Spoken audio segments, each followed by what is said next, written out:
Alam nyo ba, habang bata pa tayo, madalas nating tanungin ang sarili natin, ano nga bang gusto kong maging paglaki ko?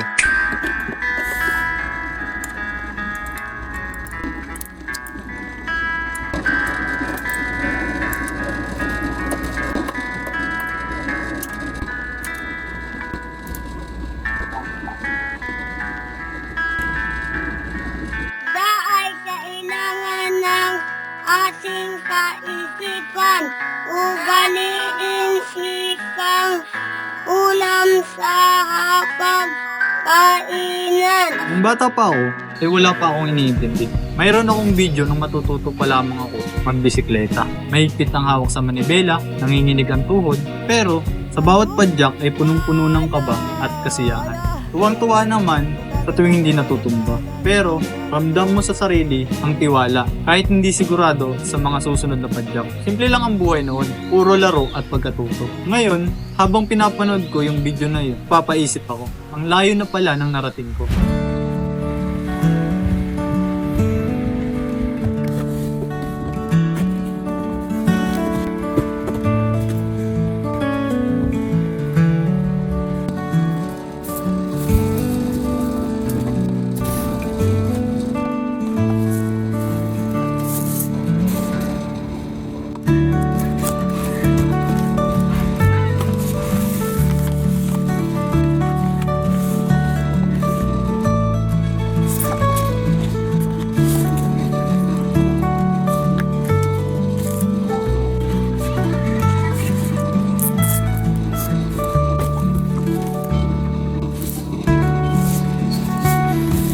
Mula sa batang nag-aaral magbisikleta, ngayon ay isa na akong computer engineer. Pero tulad ng mga unang hakbang sa pagbibisikleta, minsan hindi rin natin sigurado kung saan tayo dadalhin ang daan. Ano nga bang itsura ng buhay kapag atapos sa kolehiyo at lalo na dito sa Pilipinas? Ang buhay pagkatapos ng kolehiyo ay hindi kasing simple ng iniisip natin noon. Habang estudyante pa lang tayo, ang focus pa lang natin ay makapasa sa exam, matapos ang thesis at makagraduate. Pero kapag atapos graduate, mapapatanong ka na lang, ano nang susunod? Nariyan ang saya ng pamilya mo, ang suporta ng mga kaibigan mo, at ang pakiramdam na natapos mo na ang pinakamalaking hamon sa buhay mo. Pagkatapos ng ilang araw, bigla ka na lang mapapaisip, ano na ngayon? Para sa iba, siguro, handang-handa na sila. May job offers na agad, may career path na sinusundan, at parang andali na lang ng transition sa kanila. Pero, paano kung wala kang ganong oportunidad? Sa dami ng graduates taon-taon dito sa Pilipinas, natural na maraming nagkukumahog para makakuha ng trabaho. Yung iba, swerte na kung merong koneksyon o agad na ma-hire. Pero paano na yung mga wala?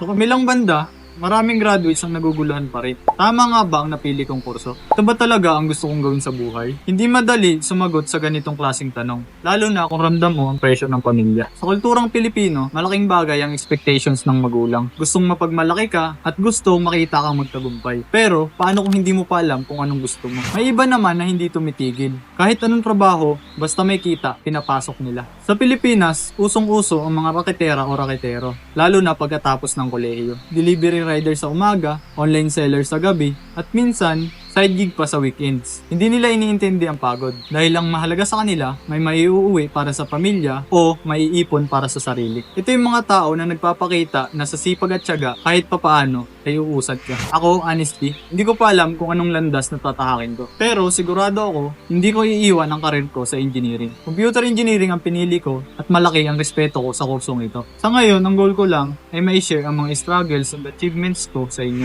Ang buhay pagkatapos ng kolehiyo ay parang bagong mundo. Walang syllabus at walang professor na magbibigay sa'yo ng instructions. Ikaw na mismo ang gagawa ng landas mo. May mga moments na madadala ka sa self-doubt pero normal lang yun. Ang mahalaga, patuloy kang sumusubok at nag-e-explore. Hindi ko iniisip na kailangan kong i-figure out lahat ngayon. Ang mahalaga sa akin ngayon ay ang process at ang bawat hakbang sa pagkatuto. Sa tingin ko, ang pagiging successful sa buhay ay hindi lang tungkol sa destinasyon, kundi sa journey mismo. Kaya sa vlog na ito, gusto kong ipakita sa inyo ang journey ko at kung paano ko i-navigate ang buhay pagkatapos ng kolehiyo. Hindi man ako sigurado sa lahat ng bagay, Pero ang alam ko, may mga tao dyan na parehas ng pinagdadaanan ko. Sana makakuha kayo ng inspirasyon dito sa kwento ko. Kung gusto nyo pang masundan ang 6 months monk mode journey ko, tara't samahan nyo ako at tuklasin natin ang mga oportunidad sa buhay pagkatapos ng kolehiyo. Sa bawat linggo, ipapakita ko sa inyo ang bawat progress at mga pagsubok na pinagdadaanan ko. Baka makapulot din kayo ng tips at inspirasyon sa bawat kwento na ibibigay ko. Mag-like, mag-comment at mag-subscribe para sabay-sabay nating makita kung anong mangyayari sa journey nito.